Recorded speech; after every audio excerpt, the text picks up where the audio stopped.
et la famille. Là où je suis ici, hein, regardez là où je suis. Un tellement bon coin, un coin très calme. Les maisons qui sont ici, que vous voyez derrière moi, aux environs de moi, ce ne sont pas les maisons que la majorité d'immigrants africains peuvent avoir. Pour avoir les maisons pareilles, il vous faudra une très grosse discipline que je vais vous donner dans la vidéo ici.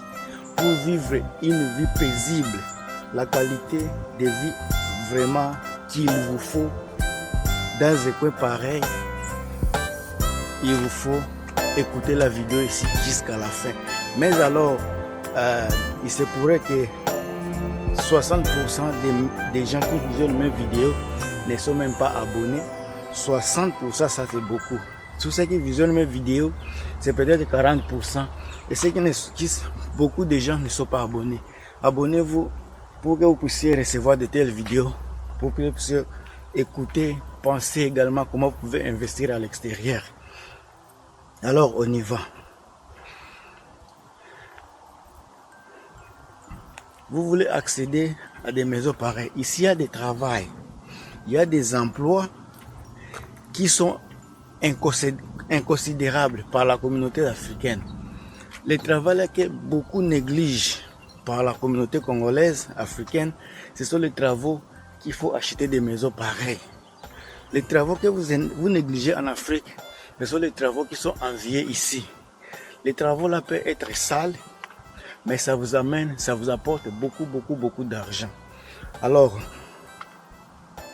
si tu es quelqu'un qui est courageux, je fais la vidéo ici pas pour les gens qui sont intelligents, les gens qui sont des professionnels. Je parle à des personnes qui veulent venir ici mais qui n'ont pas de papiers, les papiers scolaires, qui ne sont pas partis à l'école, par exemple qui n'ont pas de degrés, qui ne sont pas partis à l'école il y a longtemps, mais ils veulent venir ici et se taper de l'argent, soit s'acheter une maison. C'est de cela que je parle.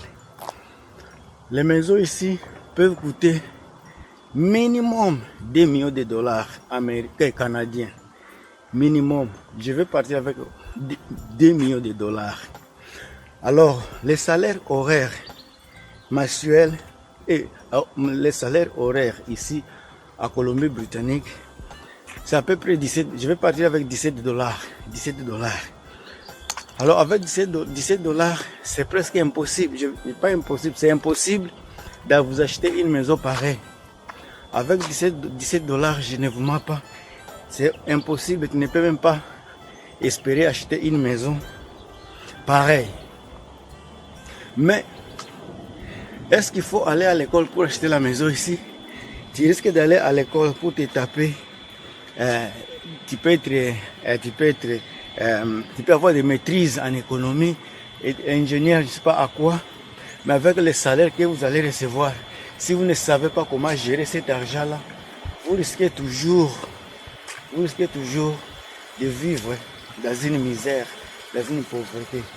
Alors, ce n'est pas l'école qui va te donner les maisons ici, mais c'est l'épargne. L'épargne va te donner l'argent. L'épargne va te donner des maisons pareilles.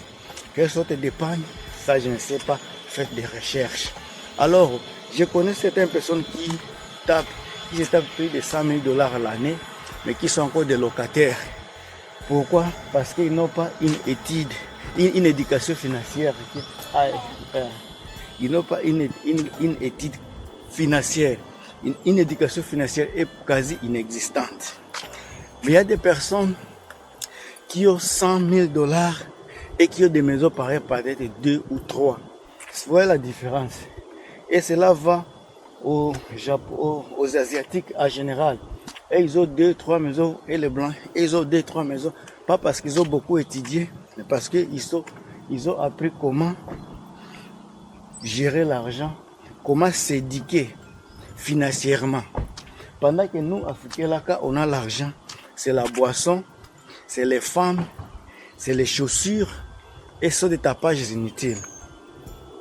Maintenant, il y a les gens qui peuvent aller, c'est tout. Maintenant, nous qui travaillons dans des travaux qui n'ont pas assez d'importance ici au Canada, par exemple, les gens qui sont dans le secteur du pétrole, sans diplôme, avec les petits travaux dans le secteur pétrolier, avec $40 de l'heure.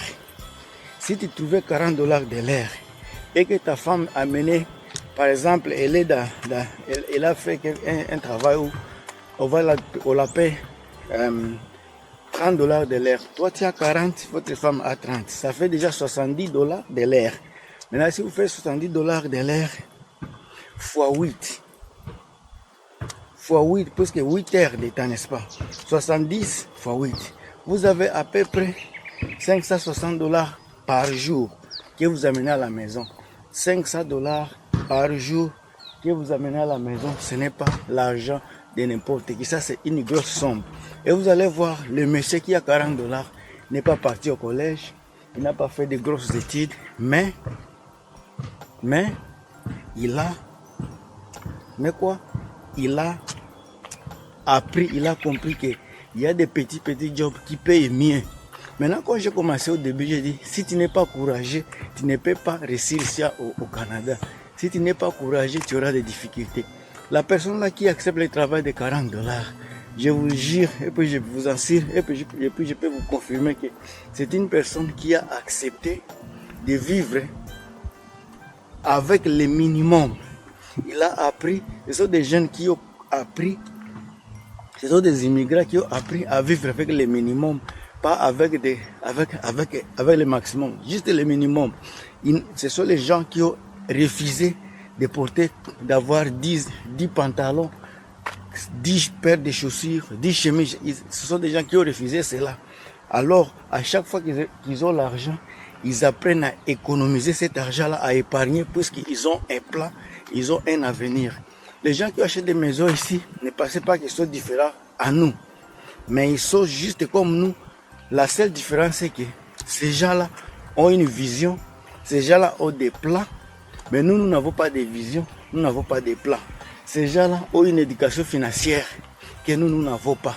On peut avoir une éducation financière, mais qu'on n'est même pas en application. On sait qu'on peut épargner, tout le monde sait qu'on peut économiser, mais économiser avec quel objectif? Ces gens-là, ils ont des objectifs. Toi, tu économises, le jour où tu as déjà 10 000 dans ton compte, le jour où tu as 10 000, c'est comme si ton corps va mal. Tu veux, coûte que coûte, acheter peut-être une très belle voiture, parce que tu as 10 000.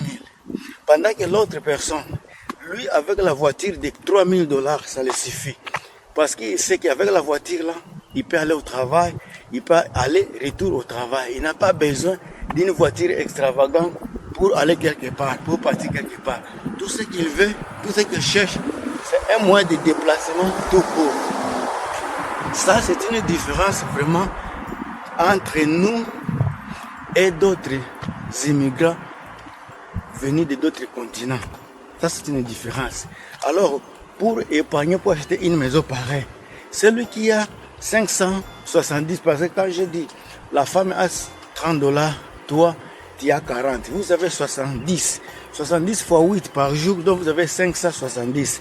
Mettez ça fois 5 par semaine, fois 5, ça peut être plus de $2 000 par semaine.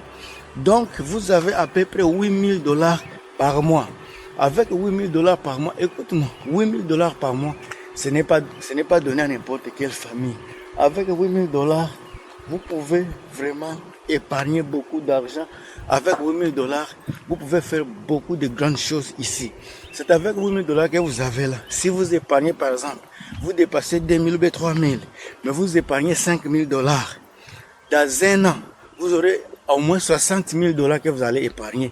Si vous dépassez 3 000 et que vous épargnez $5 000, donc vous allez épargner automatiquement 60 000 par an. Imagine-toi fois 5 ans, vous allez épargner combien? Si vous épargnez 5 000 par mois, fois 60, donc c'est 5 ans, vous aurez à peu près 300 000 $, juste dans 5 ans. Avec 300 000 $, imaginez-vous combien des maisons que vous pouvez acheter. Déjà ça, c'est déjà, dans d'autres provinces, c'est déjà une maison pareille là. Si vous allez à Winnipeg, des maisons pareilles, vous allez les trouver à 400, 500 000, les maisons pareilles. Il y a des maisons également à 300 000.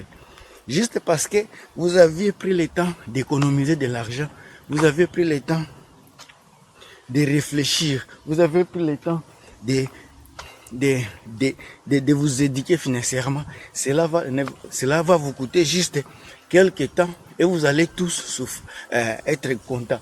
Imaginez que si vous achetez la maison pareille et que vous mettez des locataires dans les sous-sols, puisque les maisons, toutes ces maisons ici ont des sous-sols. Toutes ces maisons ici, ce sont des business, ce sont des entreprises. Les gens qui vivent au top, au-dessus, ce sont les propriétaires. Et dans les sous-sols, ceux qui veulent, ils peuvent mettre des locataires dans les sous-sols. Et ici, les sous-sols sont toujours occupés. Les gens vont y habiter. Si les 2 chambres vont te payer $2000, vous allez encore, à partir de votre argent que vous avez, et puis s'il y a un locataire qui va venir, il va augmenter sur votre capital de 5 000, les 2 000 qu'il va vous donner pour la location. Donc, c'est facile si vous vous disciplinez. Pas seulement vous, même moi et tous les autres. La discipline est la chose la plus fondamentale pour la réussite ici en Occident. La discipline.